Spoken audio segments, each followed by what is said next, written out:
Okay, let's dive right into this explainer and completely dismantle the myth that creativity is just a mystical gift reserved for a select few artists.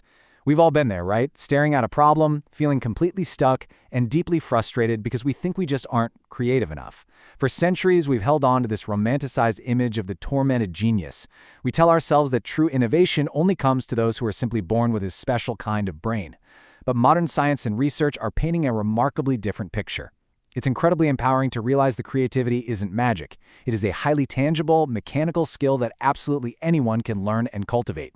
Today, we're going to explore what creativity actually is, uncover how it functions mechanically in your brain, and most importantly, equip you with the tools to master it. We have a clear roadmap for this explainer today. First, we'll demystify true creativity. Second, we'll look at the mechanics of ideation. Third, we'll spot the crucial difference between creativity and innovation. Fourth, we'll actively train your creative brain. And finally, we will explore the AI co-creator. All right, let's jump straight into Section 1, Demystifying True Creativity. Let's start by breaking down some deep-seated misconceptions about what it actually means to be creative in the first place. Think about the classic blank page syndrome. We just sit at our desks, staring at a blinking cursor, waiting for a literal lightning bolt of inspiration to strike. We desperately hope a muse will suddenly whisper $1 million idea into our ear. But, as we'll see, leaning on that passive approach is exactly the wrong way to tackle modern problem solving. Waiting around for inspiration is basically a recipe for anxiety, not innovation.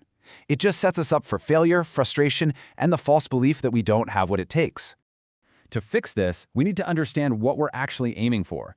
According to standard academic definitions by researchers like Runco and Jaeger, true creativity is the process of translating new ideas into reality, and it requires two absolute non-negotiable pillars: originality and effectiveness. It has to thrive right at the intersection of novelty and tangible value.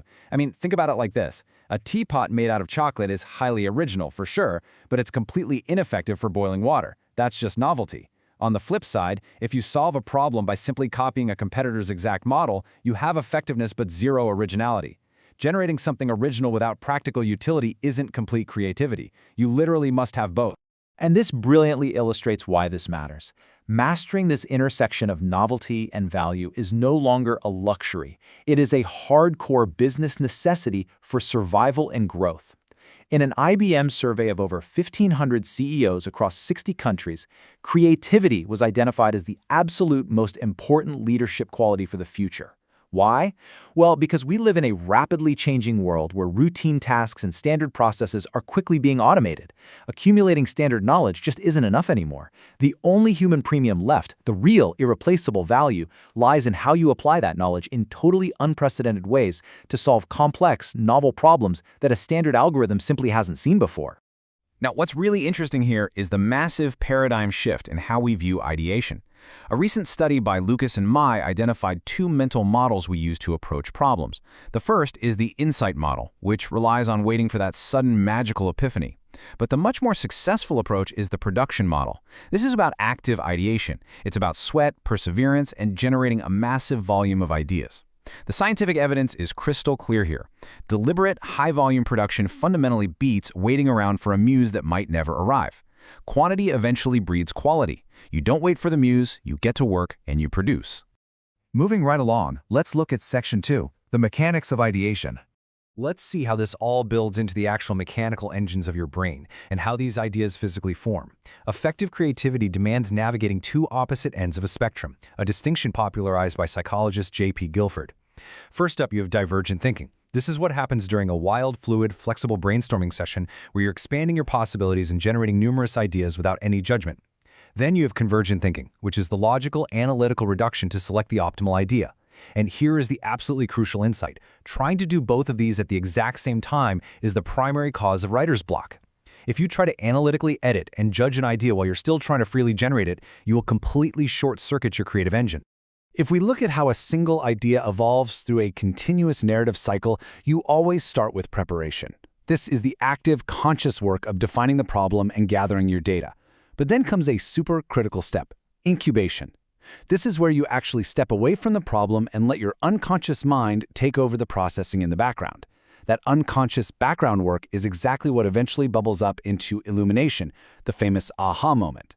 Finally, evaluation kicks in, where you consciously examine if the solution actually works out in the real world. So understanding this cycle means realizing that stepping away from the desk is literally just as important as sitting at it. Totally debunking the old myth that you are either right-brained or left-brained. Creativity is actually a highly flexible, full-brain workout across multiple neural networks. Think of the default mode network as the wild brainstormer. It acts up when you're resting, spontaneously generating bizarre and novel associations. Then you have the executive control network, which is the strict editor that evaluates and focuses those ideas toward a specific goal. And the real hero here is the salience network. Think of it like a director passing the microphone back and forth between them. It acts as a physical toggle switch in your brain, deciding which of those spontaneous, wild ideas from the brainstormer are valuable enough to pass over to the conscious control of the editor. Okay, let's head into Section 3, Creativity versus Innovation. Now that we know how ideas form, we have to address the most common conceptual error out there, confusing creativity with innovation. People use these terms interchangeably all the time, but doing that totally obscures the real work required to make an impact. Simply put, creativity is thinking up new things, while innovation is actually doing new things. Creativity is the necessary first step, generating those novel, valuable ideas driven by thought and imagination. It happens internally, inside the mind. Innovation, however, is the grueling, messy work of turning that idea into a market-ready reality. It requires navigating real-world friction like market dynamics, funding, organizational support, and just endless execution. Because honestly, an idea in a notebook changes absolutely nothing. You might have the most highly creative concept in the world sketched out on a napkin, but until it ships, is utilized, and actually solves a real problem in the world, you haven't innovated. So what you should take away from this is that creativity generates the spark, but innovation converts it into something applicable that delivers tangible market or societal value. You have to actively drive it across the finish line into implementation. Which brings us to Section 4, Train Your Creative Brain. The absolute best news of this entire explainer is that you can actively train these skills. So let's look at your new Heroes Toolkit. Remember, we are relying on the active production model here, not waiting for a lightning bolt. When you're staring at a blank page, you can use the Scamper technique, developed by Bob Eberle, to systematically force your brain out of its rut on demand. Take a standard bicycle, for example. What if we substitute the pedals for a motor? Can we combine it with a surfboard? What if we adapt the wheels for snow, or just eliminate the seat entirely? By systematically walking through these specific verbs, you force novel connections to happen instantly without waiting around for inspiration to strike. You can also leverage your own biology. Have you ever noticed how your weirdest, most creative thoughts happen right as you're drifting off to sleep? That twilight zone is officially known as hypnagogia, or the N1 sleep stage. In this super brief state where reality and dreams blend together, you are momentarily shutting off your brain's internal critic, that strict executive control network, and allowing the wild brainstormer of the default mode network to run completely untethered. Surprisingly, just taking a very brief nap leverages this N1 sleep stage to physically stimulate unusual associations that your fully awake logical brain would normally reject as absurd.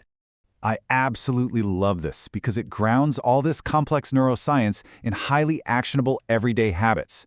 For instance, moderate aerobic exercise has been clinically linked to direct improvements in divergent thinking. Mindfulness helps overcome fixed mental blocks, letting you observe a problem from a fresh distance. And here is the most important takeaway to relieve your guilt. Stepping away from your desk, going for a run, or taking a quick nap isn't slacking off. Allowing for proper periods of mental rest and incubation is a vital mechanical requirement for operating a creative brain. You literally have to give your neural switchboard time to reset. And finally, let's dive into Section 5, the AI co-creator. We absolutely have to address the elephant in the room, how artificial intelligence is rewriting the rules of the entire creative landscape. I know a lot of people fear AI will replace human creativity, but the research points to a much more empowering direction. Think about the concept of synergy. AI isn't here to replace the mad genius. Instead, it acts as the ultimate high-volume production model tool. It can spit out a dozen visual drafts in seconds, identify massive data patterns we'd miss, and act as a tireless brainstorming partner. But here's the catch. Its output is entirely useless without human direction. The machine completely lacks consciousness, real-world context, and a moral compass. It requires your uniquely human intentionality, taste, and ethics to filter that massive computational firehose through the convergent thinking process. You are the director. AI is simply your most capable assistant. As we wrap up this explainer, I want to leave you with this provocative thought. Now that you know creativity is not some magical gift, but a highly trainable muscle, how will you use it to steer the future? Your brain is equipped with an incredible network, perfectly designed to connect the unconnected. And now, you have the world's most powerful co-creators sitting right there at your fingertips. So the only question left is, what are you going to build with it?